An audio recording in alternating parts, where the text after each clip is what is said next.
Bonjour à tous.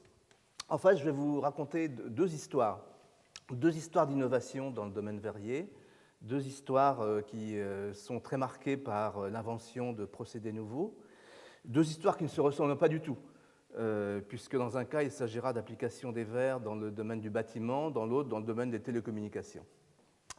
Et deux histoires qui ne se ressemblent pas du tout non plus sur la façon dont l'innovation s'est faite. Vous verrez que dans un des cas, on a affaire à une innovation vraiment en continu, sans événements très marquants, alors que dans l'autre cas, il y a des personnages marquants qui ont imprimé l'histoire. Mais ces deux histoires se rejoignent sur un point, c'est qu'on va voir comment, au cours de la dernière moitié du XXe siècle, eh bien, d'une certaine façon, l'industrie, l'innovation, l'industrie verrière ont échappé aux verriers traditionnels parce que des procédés nouveaux sont venus s'imposer. Alors, je vais commencer par le premier de ces sujets qui concerne les couches minces sur les vitrages. On va voir ce que ça veut dire, mais je commence par cette publicité que j'aime beaucoup, qui représente le premier vitrage à couche de Saint-Gobain. Je le dis tout de suite, une couche, c'est un matériau différent du verre qui est déposé en épaisseur très mince sur la surface. Et ce vitrage est un vitrage d'isolation thermique, c'est-à-dire que grâce à ce vitrage, la chaleur ne s'échappe pas des bâtiments en hiver. Et on voit que le marketing, la publicité, c'est un exercice de haute volée et qu'on peut admirer puisqu'on peut repérer dans cette vue des deux enfants confortablement installés à l'intérieur de la pièce. Eh bien, on a le reflet des arbres et ces arbres sont sans feuilles, on est bien en hiver et la situation est confortable. Alors, le problème à résoudre était le suivant. Comment éviter dans les pays froids la déperdition de chaleur par les fenêtres? On voit par cette image infrarouge que d'un bâtiment, eh bien, si on ne l'isole pas convenablement, la chaleur s'échappe. On peut isoler les murs en utilisant par exemple de la laine de verre ou un autre isolant thermique, mais le problème des vitrages est plus compliqué à résoudre. C'est un enjeu très important puisque 40% de l'énergie est consommée dans le bâtiment et que sur ces 40%, on a une vingtaine de pourcents, en gros, 20 ou 30%, qui est utilisé pour le chauffage. Donc si on peut si on peut éviter ces déperditions de chaleur, on peut considérer que presque 10% de l'énergie globale consommée sur Terre peut être économisée.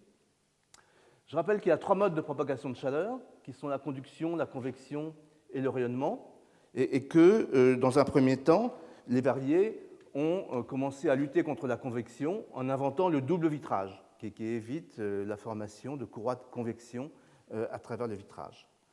Et puis, contre la conduction, on utilise des gaz lourds du type argon, krypton, qui sont à l'intérieur du double vitrage et qui présentent une conductivité thermique moins élevée. Reste donc le rayonnement. Alors, comment se présente le verre en ce qui concerne le rayonnement? On a ici deux courbes, la première qui donne la radiation solaire sur la Terre, donc l'énergie reçue par radiation à partir du Soleil, et puis la deuxième qui représente le rayonnement du corps noir. Ce qu'on appelle le rayonnement du corps noir, c'est finalement ce rayonnement infrarouge qui est émis quand un objet est à une certaine température. Ici, à 20 degrés, et on voit que ce rayonnement du corps noir culmine à 10 microns environ de longueur d'onde de la lumière. En face de ça, on a les propriétés optiques du verre tout à fait standard, et on prend conscience du fait que si le verre avait été inventé pour laisser passer la lumière du soleil, on n'aurait pas fait mieux. Il laisse passer à la fois le visible, et c'est cette propriété-là évidemment qu'on a utilisée en premier, mais également le rayonnement solaire du proche infrarouge. Et par contre, dans le domaine de l'infrarouge qu'on appelle thermique, au-delà de 5 microns environ, cet infrarouge qui a tendance à s'échapper par les fenêtres de l'habitat, eh bien, la transmittance est tombée à zéro et on obtient la réflectivité est également très basse, ce qui signifie en fait que le verre absorbe. Il absorbe, mais il re-rayonne évidemment vers l'extérieur. Et c'est cet effet-là qu'il s'agit de supprimer. Et la solution pour le supprimer, qui a été inventée, ça a été de déposer sur le verre une couche mince d'un matériau qui soit transparent dans le visible, pour garder la fonction première de la fenêtre, évidemment, mais qui réfléchit l'infrarouge et en particulier l'infrarouge thermique. Donc les couches dont je parle sont des couches de matériaux différents du verre, d'une épaisseur qui peut aller, suivant les applications, de 1 à 500 nanomètres. On peut se l'imaginer comme une couche de confiture sur une tartine qui ferait 1 km d'épaisseur. On est dans le domaine des dimensions nanométriques. Alors pour faire ça, il est vite apparu que deux catégories de matériaux pouvaient fonctionner. La première, qui sont les oxydes semi-conducteurs très dopés, en particulier l'oxyde d'étain dopé à l'indium. Je n'ai malheureusement pas le temps d'expliquer pourquoi des semi-conducteurs, et en particulier des oxydes, possèdent cette propriété, mais ils répondent exactement au cahier des charges, c'est-à-dire qu'ils transmettent la lumière du visible. Ils ne transmettent pas dans l'infrarouge, par contre, dans l'infrarouge, ils réfléchissent la lumière, c'est exactement ce qu'on leur demande pour cette application. Mais on peut également penser à une deuxième catégorie de matériaux qui sont les métaux en fine épaisseur. Un métal, basiquement, ça réfléchit la lumière. Mais un métal en couche très mince, et on peut l'observer par exemple sur les miroirs Santin. Les miroirs Santin sont des miroirs dont la couche d'argent, qui sert à réfléchir la lumière, est plus mince que pour un miroir normal. Et en dessous d'une certaine épaisseur, qui s'appelle l'épaisseur de peau, eh bien, le métal va commencer à transmettre la lumière. Cette épaisseur est de l'ordre de 20 nanomètres, d'où les échelles de dimension que j'ai déjà évoquées. Et on peut, dans ces conditions, et en plus, cette transmission varie avec la fréquence, c'est-à-dire avec la longueur d'onde de la lumière. Et on prend conscience de ce fait que si le métal massif réfléchit complètement la lumière et donc n'en transmet pas du tout, eh bien, sur des épaisseurs de l'ordre de 10, 20 nanomètres, la lumière visible va être en partie transmise, alors que la lumière infrarouge, elle, va être complètement réfléchie. Et on va pouvoir tirer profit de ce phénomène. Alors, il en est découlé, après une longue histoire sur laquelle je n'ai pas le temps de revenir sur tous les détails, la conception d'un vitrage d'isolation thermique. On utilise traditionnellement l'argent. L'argent est le plus indiqué parce que c'est le métal le plus conducteur, donc celui qui réfléchit le mieux le rayonnement infrarouge. Et partant d'une feuille de verre qui est basiquement qui transmet la lumière avec un peu de réflexion sur chacune des faces, eh bien, en superposant des couches, dont cette couche d'argent, on inverse les courbes. La réflexion, en particulier dans l'infrarouge, devient importante. Et en jouant sur un effet d'optique qui s'appelle l'effet Fabry-Perot, qui est une espèce de résonance optique, eh bien, on est capable de garder cette réflexion dans l'infrarouge tout en commençant à obtenir une transmission importante dans le visible. Et c'est évidemment ce qu'on va rechercher dans cette application. Mais vous voyez que le prix à payer, c'est une complexité importante parce qu'il va falloir déposer sur le verre des couches successives d'épaisseur très fine de matériaux différents. Des diélectriques comme l'oxyde de zinc, une couche d'argent, de l'oxyde de zinc, une deuxième couche d'argent et à nouveau une couche d'oxyde de zinc. Si bien qu'une vue au microscope électronique est représentée sur ce cliché où on voit les deux couches d'argent conformément à la représentation précédente d'une épaisseur qui est de l'ordre de 10 nanomètres prise en sandwich entre ces couches d'isolants, de diélectriques qui sont l'oxyde de zinc, avec des couches supplémentaires sur lesquelles je n'ai pas le temps de revenir en ce qui concerne leur fonction. Donc, on a cherché à fabriquer un produit sophistiqué, reposant sur beaucoup de science, parce qu'on est dans le domaine nanométrique, parce qu'on va chercher, on le voit sur cette figure, à aligner les plans cristallographiques de l'oxyde de zinc et de l'oxyde de l'argent pour obtenir des propriétés meilleures. Compliqué à fabriquer, mais qui finalement s'est imposé, et qui s'est imposé en particulier face aux oxydes semi-conducteurs qui, eux, étaient a priori beaucoup plus simples, puisqu'une seule couche suffisait à remplir la fonction. Et on va comprendre maintenant pourquoi. Mais pour ça, il faut que je parle des procédés. Je vais parler de deux procédés de dépôt de couche mince. Il en existe de multiples, mais deux sont particulièrement importants dans le contexte d'aujourd'hui. Le premier, c'est le dépôt en phase vapeur. C'est un procédé chimique où, sur la ligne float que vient de présenter Didier, on tire profit du fait que la température du verre est élevée encore à la sortie de ce bain float, et on va provoquer des réactions chimiques entre des molécules gazeuses qui s'appellent des précurseurs, et qui viennent réagir avec la surface du verre et qui forment un dépôt solide. Un exemple, si on cherche à déposer de l'oxyde d'étain pour former cette couche d'oxyde d'étain dopé à l'indium dont j'ai montré tout à l'heure qu'elle avait les bonnes propriétés, eh bien, on va la faire réagir du chlorure d'étain sous forme gazeuse avec de l'eau sous forme gazeuse et va se déposer à la surface cette couche solide d'oxyde d'étain. Ce procédé est très facile à mettre en œuvre dans le contexte d'une ligne de fabrication de verre plat par le procédé float, puisqu'on a le procédé float ici, et à la sortie de ce bain d'étain, eh bien, le verre est encore à une température de 600 degrés, et on peut amener ici une installation qui va permettre de débiter les gaz, les bons gaz, le chlorure d'étain en l'occurrence, et l'oxygène, avoir un flux gazeux qui vient lécher la surface du verre, réagir et former cette couche. Donc un procédé très simple à mettre en œuvre dans le contexte de la ligne float. Le deuxième procédé dont je souhaite parler, c'est la pulvérisation cathodique. Alors lui, par opposition au précédent, c'est un procédé physique qui ne fait pas appel à la chimie, sous vide. On a besoin de faire le vide pour obtenir ce dépôt, et dans lequel le principe est illustré ici. À l'intérieur d'une chambre à vide, on crée un plasma. Un plasma, c'est l'état excité d'un gaz qui est réalisé quand on applique un champ électrique suffisamment intense à un gaz comme de l'argon. Et si ce plasma est créé entre une anode et une cathode, eh bien sur la cathode, les ions argon plus du plasma vont être accélérés, vont venir percuter violemment en ayant accumulé beaucoup d'énergie cinétique la cathode. Là, ils vont se livrer à une partie de billard avec les atomes de cette cathode.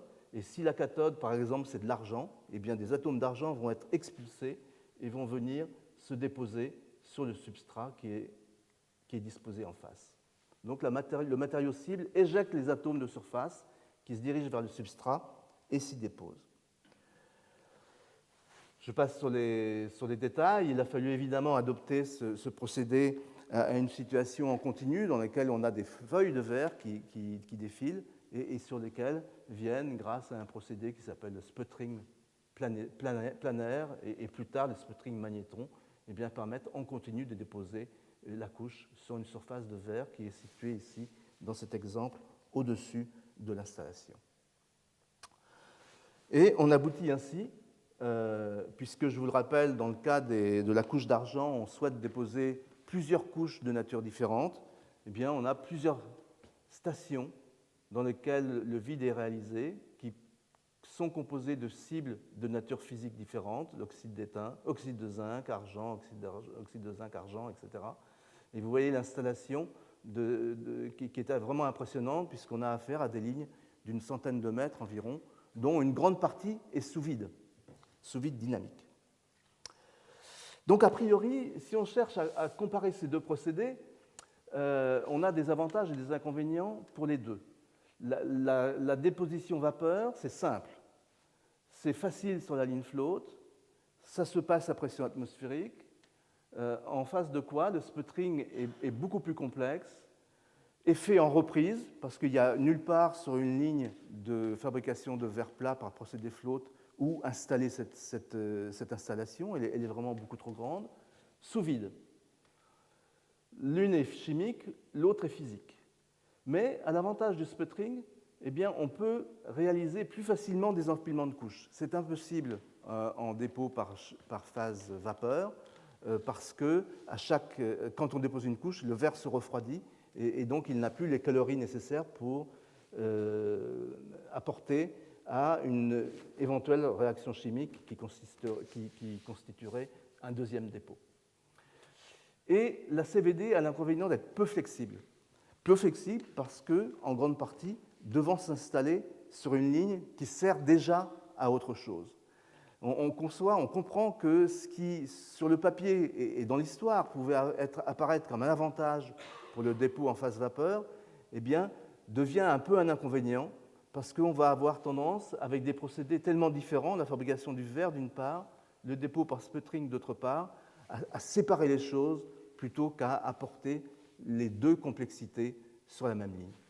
Donc, on va avoir un procédé de sputtering qui est plus flexible parce que finalement, on va construire des usines qui seront conçues seulement pour lui. Psychologiquement, il y a eu dans l'histoire un effet très important parce que ce procédé, il a tout d'un procédé verrier. Il vient s'installer sur une ligne de fabrication de verre, il fait appel à de la chimie inorganique que les verriers comprenaient bien, il fonctionnait à pression atmosphérique, alors que dans l'autre cas, le sputtering, on a affaire à un procédé vraiment venu d'ailleurs. Et on va voir effectivement d'où vient ce procédé. Donc, dans l'histoire, quand on reconstitue l'histoire des innovations dans ce domaine, eh bien, on prend conscience du fait qu'il y avait vraiment eu un choc entre deux cultures. Entre la culture, d'une part, des verriers traditionnels, ceux qui viennent des procédés verriers que Didier a présentés tout à l'heure, et puis ceux qui viennent avec une autre culture, des physiciens habitués à travailler sous vide. Et ça a été un choc assez considérable dans les entreprises, une querelle des anciens et des modernes. Et à la fin, c'est le sputtering qui a gagné pour ses principales raisons. Le fait qu'il est capable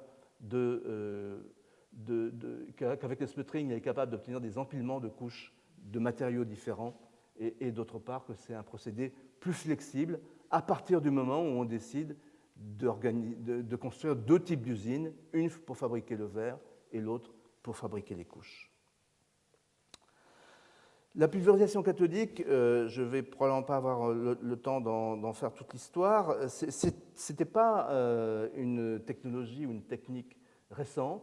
L'invention était ancienne, elle avait été d'abord observée, et puis en 1877, un professeur de physique de l'université d'Harvard avait déposé un premier brevet, mais il imaginait l'application de ce procédé pour réaliser des petits objets, des petits miroirs.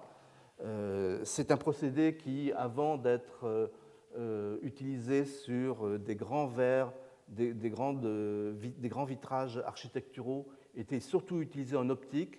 Tous les objectifs d'appareils photo faisaient appel à des couches minces, déjà dans les années 40 ou 50, constituées de matériaux déposés sur la surface de ces optiques. Donc, pour résumer, l'innovation dans les vitrages à couches présente un certain nombre de caractéristiques intéressantes. D'une part, un procédé de base qui préexistait depuis plusieurs décennies, qu'on a eu envie de faire des vitrages d'isolation thermique à partir de couches minces. On n'a pas eu à inventer de procédé, le procédé préexistait. Il y a eu évidemment un événement extérieur déclenchant, ce qu'ont été les chocs pétroliers des années 70, qui ont modifié les besoins du marché, qui ont changé la réglementation. Aujourd'hui, quand on construit, on est obligé d'utiliser ce type de vitrage. Ça a joué un rôle très important dans le développement de la technologie, et pour lequel il a fallu transférer cette technologie de sputtering d'un secteur, celui des instruments d'optique, à un autre, le vitrage pour le bâtiment. Et donc, il a fallu apprendre à passer de petites surfaces de quelques centimètres carrés à des grandes surfaces de plusieurs mètres carrés. L'innovation a été incrémentale, c'est-à-dire que dans cette histoire, on ne relève pas de personnages marquants. En fait, toute l'innovation a été faite de façon très continue et de façon collective. Ce sont vraiment des métiers entiers qui se sont rassemblés et qui ont collaboré par des ingénieurs dans des compagnies verrières, en Belgique et en Allemagne pour commencer.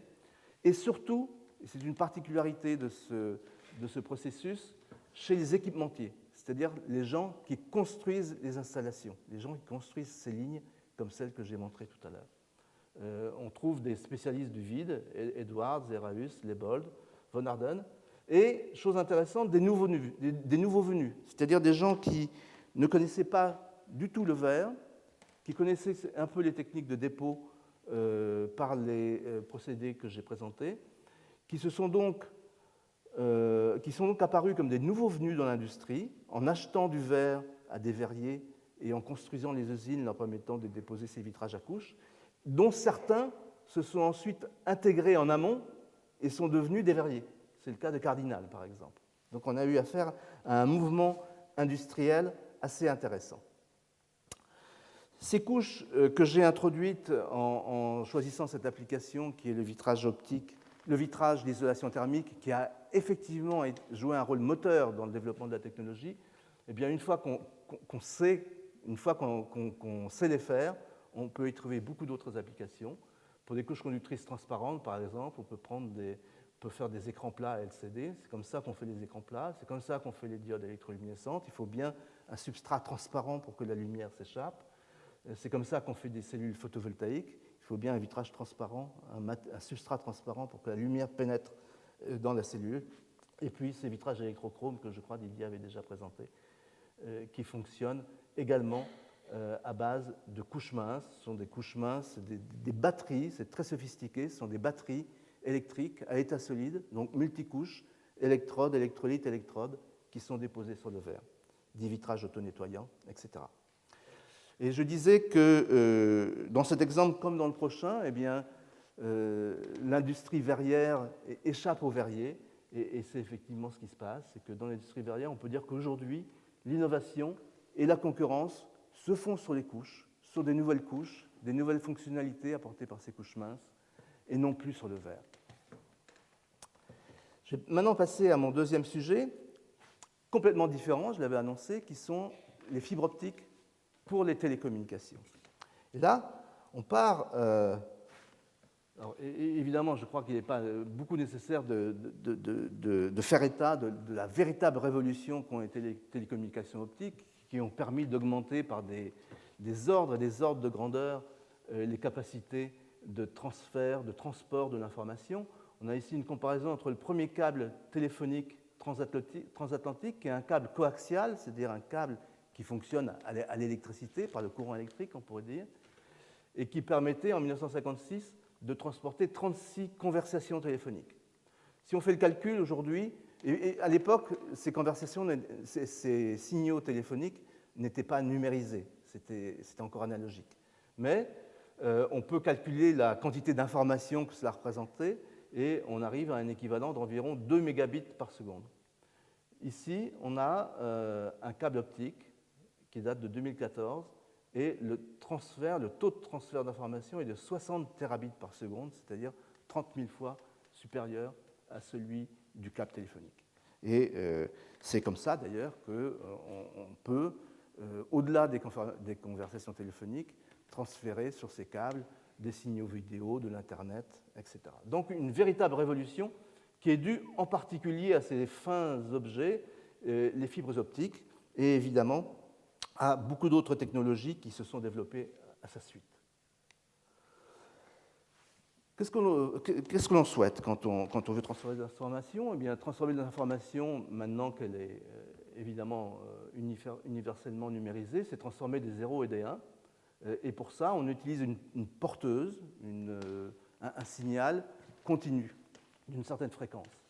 Et si bien que quand le signal doit être 1, eh bien, cette fréquence passe. Quand le signal est 0, le signal ne passe pas, c'est le signal modulé.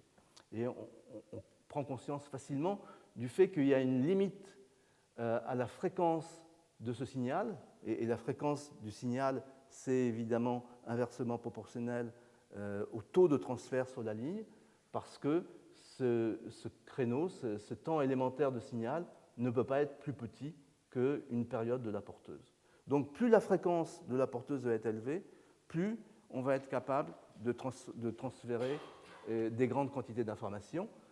Et le développement des télécommunications, du point de vue technique, eh bien, ça a été de façon continue le passage de technologie à courant continu, qui est le premier téléphone d'Edison, jusqu'aux technologies optiques d'aujourd'hui, en étant capable de maîtriser successivement le courant alternatif, les ondes radio, les micro-ondes, etc.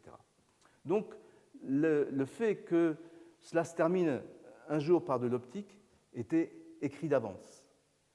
Alors, j'ai dit se termine par l'optique, peut-être est-ce que je ne suis pas assez prudent, peut-être est-ce qu'on pourrait aller un jour pour jusqu'aux rayons X, mais aujourd'hui, on ne connaît absolument aucune technologie capable de transférer des rayons X sur des grandes distances.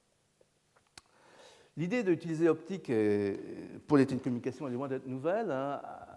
Bell, l'inventeur du téléphone, je crois que le téléphone est une invention des années 1860, eh bien, avait également inventé un photophone, c'est-à-dire un système qui fonctionnait à partir du rayon du soleil, qui était focalisé sur un micro. Ce micro était en fait un miroir qui modulait donc en fonction du signal la lumière, qui ensuite était reçue et tombée sur un détecteur en sélénium. Le sélénium est photoconducteur, et donc cela permettait de transformer ce courant en un courant électrique qui était ensuite amplifié et pouvait être détecté. Il semble que Bell ait fondé beaucoup d'espoir dans son photophone. Il pensait même que c'était une invention qui allait supplanter le téléphone. En fait, pour des raisons très pratiques, ça n'a pas été développé. La raison pratique la plus simple à comprendre étant les aléas dus à la météo, évidemment. Non, pour transporter sur de longues distances de la lumière, il faut la guider optiquement. Et le principe du guidage optique est extrêmement simple. Il repose sur le principe de la réflexion interne totale qui était connu depuis longtemps, qui consiste en ce fait que si on considère deux milieux transparents, un d'indice optique faible comme l'air par exemple, l'autre d'indice optique plus élevé comme le verre, eh bien, si on a un faisceau d'incident qui vient de l'intérieur du verre, au-delà d'un certain angle critique ici, il sera totalement réfléchi à 100%. Et donc, si on est capable de constituer un guide, une fibre par exemple, de ce matériau, en faisant entrer un signal à une extrémité, et bien par une succession de réflexions totales sur les parois, il ressortira à l'autre extrémité. Donc un principe vraiment très simple qui avait été mis en évidence en premier par un professeur de l'Université de Genève, Jean-Daniel Colladon, dans l'eau.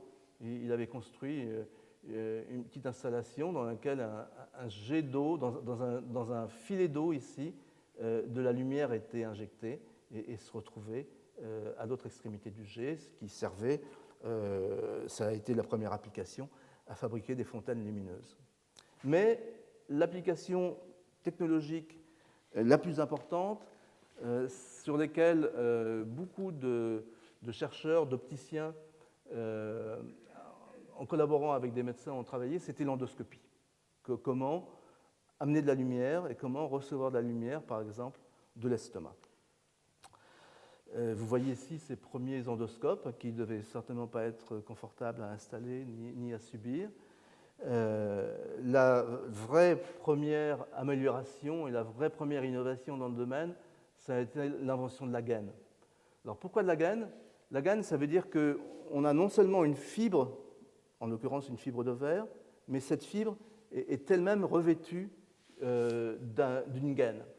Et ça, c'est pour éviter les déperditions, parce que j'ai expliqué que cette réflexion, elle est totale, mais si un autre matériau vient en contact avec cette fibre, quelque part, eh bien là, par contre, la lumière va s'échapper. Pour éviter ça, O'Brien, qui était, je crois, le président de la Société américaine d'optique, a conçu la notion de gaine en alliant deux matériaux, un matériau cœur d'indice élevé et un matériau gaine d'indice plus faible, de façon à ce que la réflexion ne se fasse pas à la surface extérieure de la fibre, mais à l'interface entre le cœur et la gaine. Ça a été la première vraie innovation dans le domaine des endoscopes. Et puis, la deuxième innovation, elle est due à un étudiant de l'Université du Michigan, Lawrence Curtis, qui a imaginé le procédé de fabrication d'une fibre cœur-gaine. Et pour ça, il a pris une tige d'un verre d'indice N2 dans un tube de verre d'indice N1.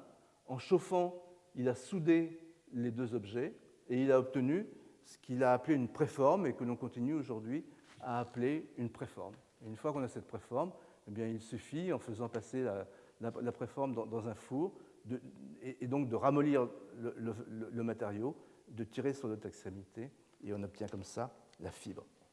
Donc ces deux inventions, le concept de cœur-gaine et le procédé de fibrage, ont été absolument déterminants, mais ce n'est pas la seule chose. On assiste, comme c'est souvent le cas dans le domaine de l'innovation, à une convergence en fait, entre nulle part ces premières fibres optiques qui commençaient à être utilisées pour l'endoscopie, qui a été utilisées également dans le domaine automobile, et l'invention du laser qui a été déterminante, parce que le laser, c'est une lumière facilement utilisable. C'est une lumière sous forme de faisceau fin qu'on va pouvoir évidemment très facilement faire entrer dans une fibre.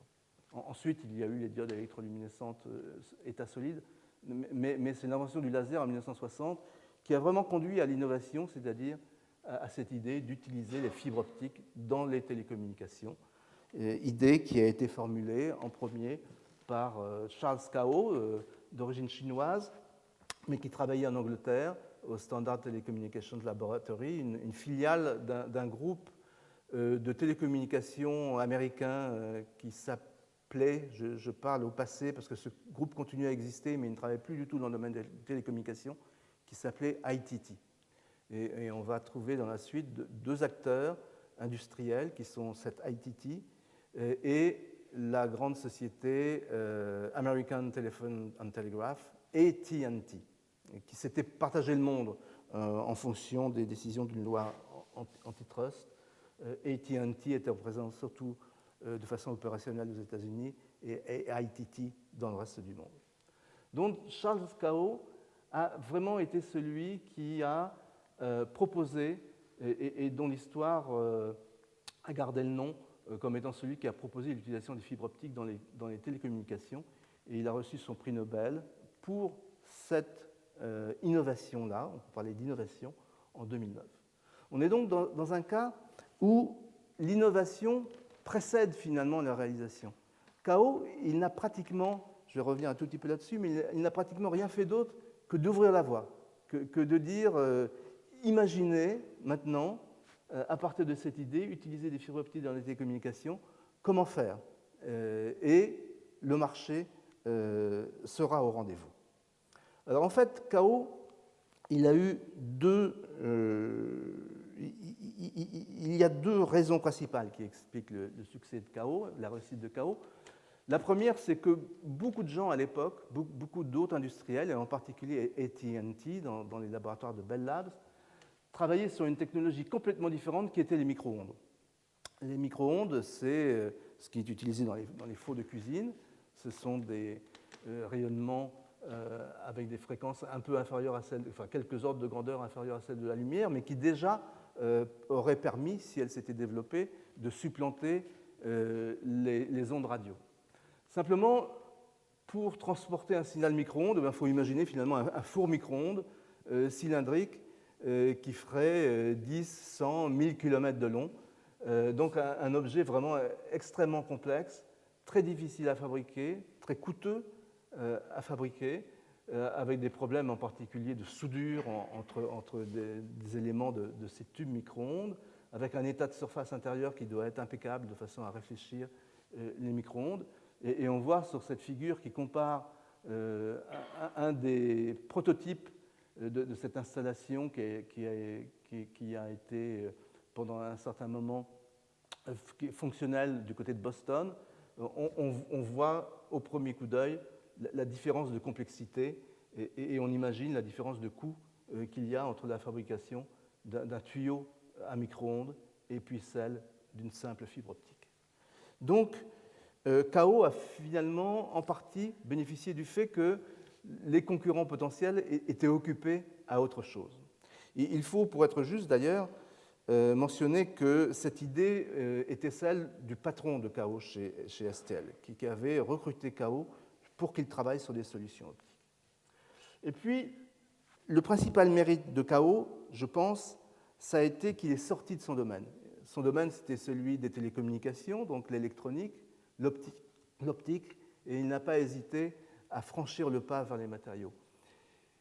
Quels matériaux utiliser pour transmettre la lumière sur des longueurs qui doivent être de 10 km ou 100 km.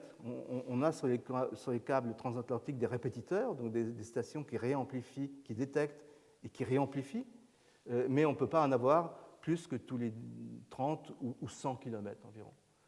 Et la situation en 1966, au moment donc où Kao est apparu sur la scène, c'était que les meilleures fibres, les meilleurs verres, on n'en faisait pas nécessairement des fibres, possédaient une atténuation de moins de 100 décibels par kilomètre. Donc le décibel, c'est l'unité d'atténuation d'une fibre.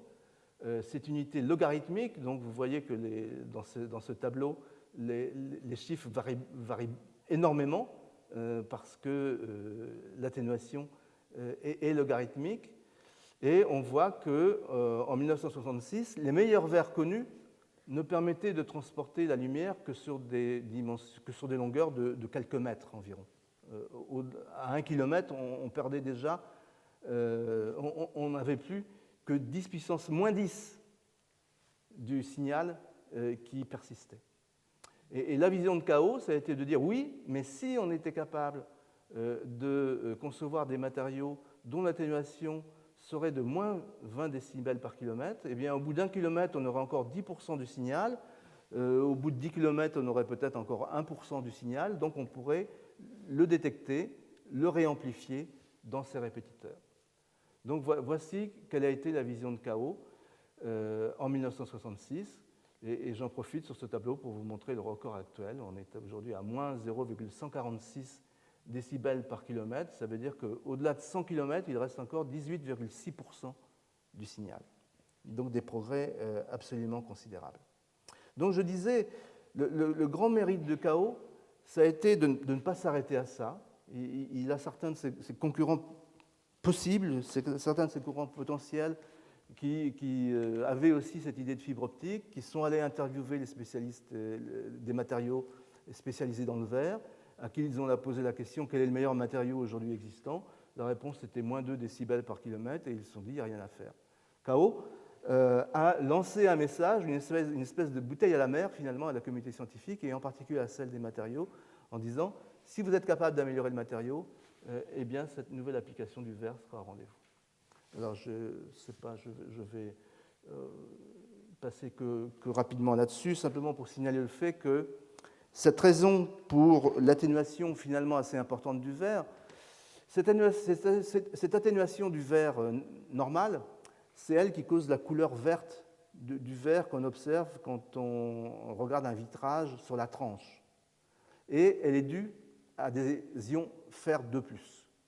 Les ions fer 2+, on en trouve partout dans la nature. Le fer est l'élément le plus abondant. Donc dans le sable, dans la chaux, dans la soude, il y a un peu de fer. Il n'y en a pas beaucoup, il y en a 1 pour 1000, quelques centaines de ppm, mais c'est déjà beaucoup et ça provoque des atténuations de l'ordre des 200 ou 300 décibels par kilomètre. C'est décibels par kilomètre ici, excusez-moi, qu'on connaissait à l'époque.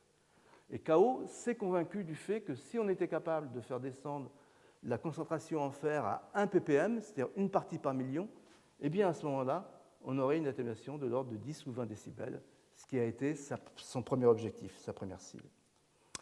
Il est intéressant de lire ces messages dans un article scientifique que Kao a émis. Il est prévisible que des verres qui auraient une perte, une atténuation d'environ 20 décibels par kilomètre à environ 0,6 microns pourront être obtenus si la concentration en ion fer diminue jusqu'à 1 part par million. Et à ce moment-là, les études théoriques et expérimentales indiquent qu'une fibre constituée de ce matériau dans une structure avec une gaine et un cœur représente un guide d'onde possible, pratique et possible, avec un potentiel important dans les télécommunications. Et on peut dire que c'est cette phrase qui a valu à Kao son prix Nobel 35 ans plus tard. Ce qui est, je crois, un exemple unique, parce qu'il n'y a pas de découverte, il n'y a pas d'invention, il y a juste une innovation qui est mettre à marcher celui des télécommunications en face d'un matériau. Alors, j'exagère un tout petit peu en disant ça, parce que ce premier article de 1966 n'a pas convaincu tout le monde. Et donc, Kao a confirmé son intuition. Il s'est un peu transformé en opticien des matériaux. Il a dû pour ça construire une expérience de métrologie optique spécifique. Et il a ramassé des échantillons à travers le monde de matériaux transparents, de verre, de silice pur. Et il est tombé sur un échantillon de silice pur fabriqué par Schott qui possédait une atténuation de 4,3 décibels par kilomètre. Alors, ce n'était pas une fibre encore, c'était un échantillon massif, mais cette expérience a achevé de convaincre les sceptiques et a montré qu'il n'y avait pas de fatalité à ce qu'un matériau verrier, vitreux, ait une atténuation de 200 décibels par kilomètre. Ce matériau, c'est en fait une silice pure obtenue par fusion à partir du quartz naturel. Vous avez remarqué que le quartz naturel n'a pas du tout cette couleur verte, il est presque idéalement transparent, c'est parce qu'il possède extrêmement peu d'impuretés fer. Mais le plus difficile restait à faire, fabriquer en continu une fibre Ganker, et c'est là où intervient le deuxième personnage marquant de cette histoire. Alors, je l'ai annoncé, hein, le verre, l'industrie verrière, en tout cas pour cette application-là également, échappe aux verriers. Les verriers ont tenté des choses, les verriers traditionnels, en particulier des techniques de fusion à deux creusets avec un verre d'indice élevé à l'extérieur, à l'intérieur et un verre d'indice faible à l'extérieur, en poussant à leur dernière extrémité toutes les techniques de purification des matériaux, mais purifier un solide, c'est pas facile, ça a ses limites.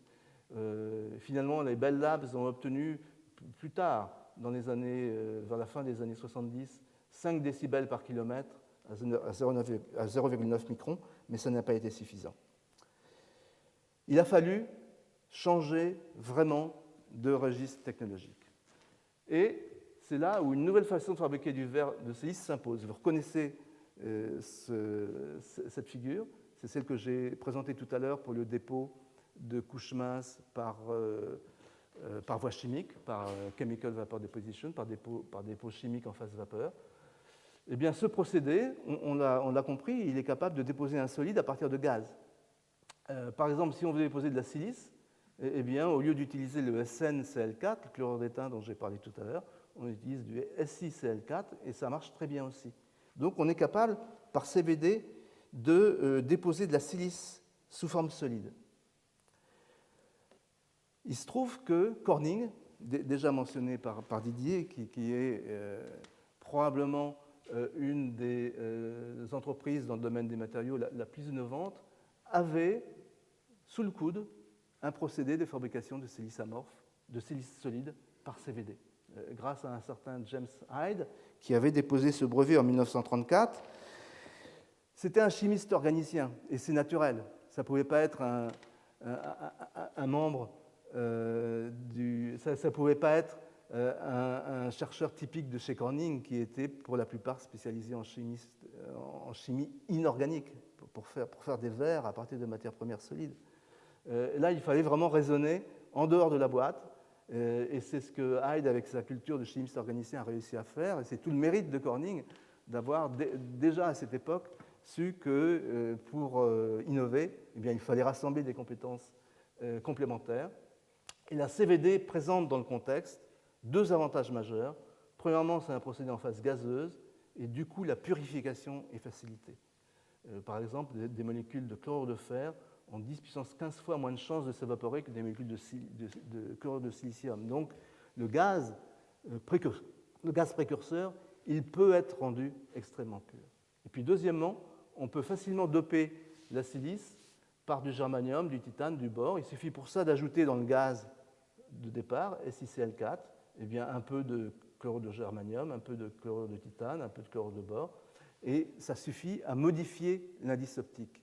On va donc être capable, en jouant sur l'alimentation en gaz dans ce processus, de déposer sur un mandrin sacrificiel, hein, qui peut être une tige de verre, une tige de silice, peu importe, eh bien, d'abord en utilisant comme précurseur de la silice pure une couche de silice. Donc, ce qui est représenté ici, c'est une pièce à symétrie cylindrique. Et puis, dans un deuxième temps, donc une couche de silice dopée au titane d'indice élevé, et dans un deuxième temps, une couche de silice d'indice plus faible.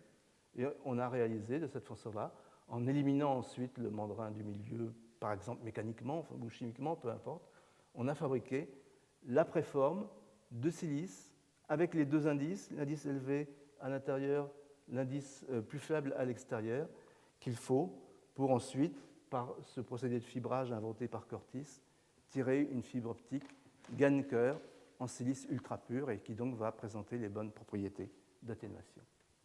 Donc c'est là qu'intervient le deuxième personnage marquant de cette histoire, c'est Robert Maurer, chef d'équipe de recherche de Corning, qui en 1970 a été capable de fabriquer avec son équipe et de mesurer les premières atténuations dans une fibre grandeur nature, cette fois-ci, de 20 décibels par kilomètre.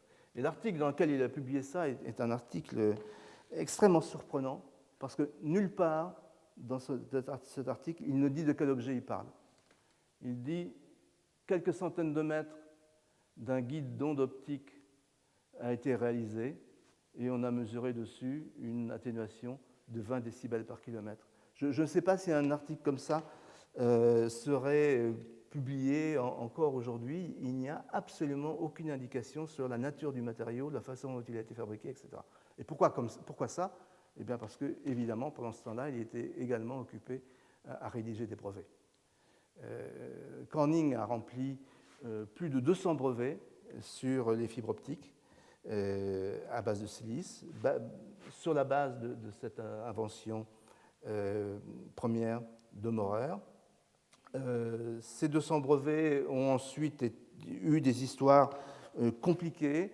D'abord, il faut savoir que Corning et Bell Labs, donc AT&T, avaient des conventions d'échange et d'exploitation mutuelle des brevets. Donc ça a facilité le travail ensuite d'AT&T.